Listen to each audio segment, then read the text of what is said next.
안녕하세요. 사랑하는 시집나 청년 여러분, 변정훈 목사입니다.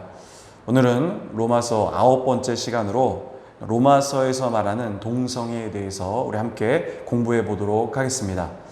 오늘 본문은 로마서 1장 26절로 27절까지 말씀입니다. 여러분, 오늘 주제가 동성애예요. 사실 제가 이 주제에 대해서 이렇게 여러분에게 함께 공부해 보는 시간을 갖는다는 것에 대해서 굉장히 생각도 많았고 고민도 많았습니다.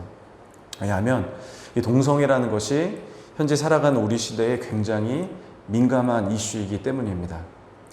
여러분, 좀 어려운 문제지만 우리 다 같이 오늘 본문을 통해서 함께 잘 공부해 보도록 하겠습니다. 여러분, 지난 시간에 저희가 공부한 것이 무엇이냐면 하나님의 진노가 어떻게 나타나는가에 대해서 함께 공부했죠. 어떻게 하나님의 진노가 나타난다고 했냐면 하나님의 진노는 욕망대로 살아가는 인간을 하나님이 내버려 두심으로 나타난다, 이렇게 표현했죠. 그래서 로마서 1장 26절부터 1장 끝까지 내버려 두심으로 인한 이 사람들의 이 죄의 결과에 대해서 쭉 나열을 하고 있어요. 그런데 이 동성애는 이 다른 죄와는 좀 다르게 두 절을 걸쳐서 이 바울이 자세히 좀 이 문제에 대해서 이제 언급을 하고 있습니다. 그러니까 왜 그러냐면 사실 그 당시 이 바울이 살아가던 이 로마 시대에 이 동성애 문제가 굉장히 심각했다라는 겁니다. 여러분, 이 바울이 살아간 이 로마의 시대는 이 동성애가 이 합법적으로는 시작은 하진 않았지만 굉장히 많이 비일비재하게 일어난 일이었습니다. 사회적으로는 물론 동성애를 인정했던 건 아닙니다.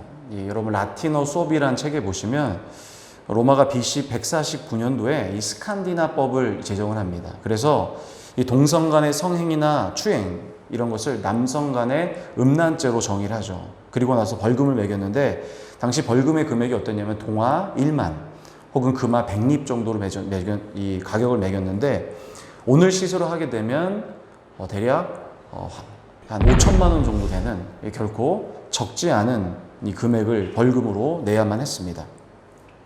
당시에 이 로마 시대의 동성애는 어떻게 이루어졌냐면 사실 여러분, 이 현재 우리가 보고 있는 동성애와는 조금 다를 수 있다고 생각을 합니다. 이 로마의 동성애는 이 자유민 성인이 18세 미만의 소년, 그리고 가난한 청년, 그리고 노예와 이 성관계를 맺는 이것이 이 동성애 문제였습니다. 그들의 관계가 어땠냐면 서로의 어떤 애정에 기반했던 동성애가 아니고 또 수평적 관계가 아니었습니다. 이 권력자나 이 재력가의 이 장신의 쾌력을 위해서 아무런 제한 없이 이 성적인 목적으로 이루어진 것이 당시 로마 시대의 동성애입니다. 그러다 보니까 최근 많은 사람들이 무조건적 동성애를 반대하는 이 정통적인 어떤 이해가 잘못되었다라는 견해가 이제 마구 등장하기 시작을 하죠. 그럼 오늘 본문의 26절과 27절에 자신의 어떤 성 정체성을 거스르는 사람들과 이 난잡한 동성애자들만 이 26절, 27절에 해당하는 죄에 해당되고 이 합법적으로 결혼으로 맺은 동성애자들은 이에 해당되지 않기 때문에 동성애는 우리가 받아들여야 한다라는 이런 의견들이 좀 있습니다.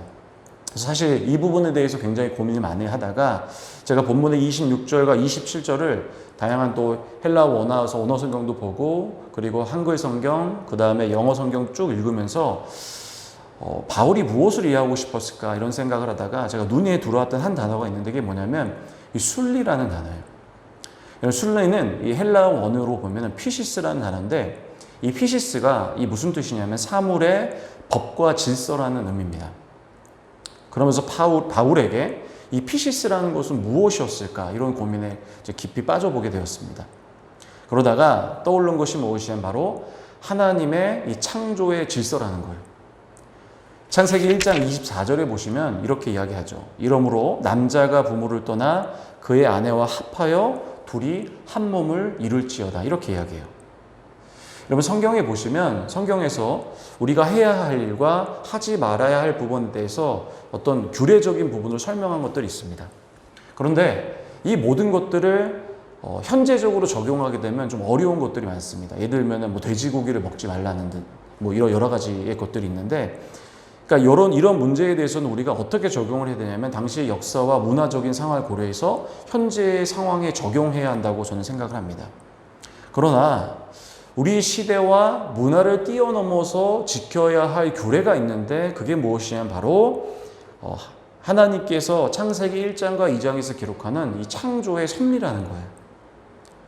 여러분, 창세기 1장 2장에서 나오는 이 기록하고 있는 창조의 섭리는 당시나 역사나 문화와 상관없이 우리가 반드시 인간이라고 한다면 지켜야 할, 바로 헬라어로 표현하는 이 피시스가 된다는 거죠. 저는 여러분, 그래서 그런 의미에서 봤을 때 로마서에서 이 바울은 분명히 단순히 재력가들 가운데 이루어지는 이 동성애만을 반대했던 것이 아니라 순리인 하나님의 창조의 섭리로서 이 동성애 자체를 반대했다고 보는 거죠. 여러분, 이성애가 아니라 이 동성애를 한다는 것은 결국 본문의 표의처럼 순리 반대말인 영리라고 보아야 한다고 생각한다는 것입니다. 그런데 우리가 이 바울이 말하는 이 한 가지 요점에 대해서 이해해야 할 필요가 있습니다. 그것은 무엇이냐면 동성애가 분명히 하나님의 내버려 두심의 사건으로 일어나서 일어나는 죄이긴 하지만 가장 나쁜 죄라고 이야기할 수는 없다라는 거예요. 동성애도 하나님의 내버려 두심으로 일어나는 한 가지의 죄의 항목이라고 이야기할 수 있다라는 겁니다. 여러분, 저는 한국 사람들이 기피하는 죄의 항목이 있다고 생각합니다. 그게 뭐냐면 여러 가지가 있겠죠. 죄의 이름만 들어도 격분하는 죄들 있지 않습니까? 근데 저는 그 중에 하나가 바로 동성애라고 생각합니다. 우리가 문란한 이성애자들은 충분히 이해하고 수용할 수 있어요.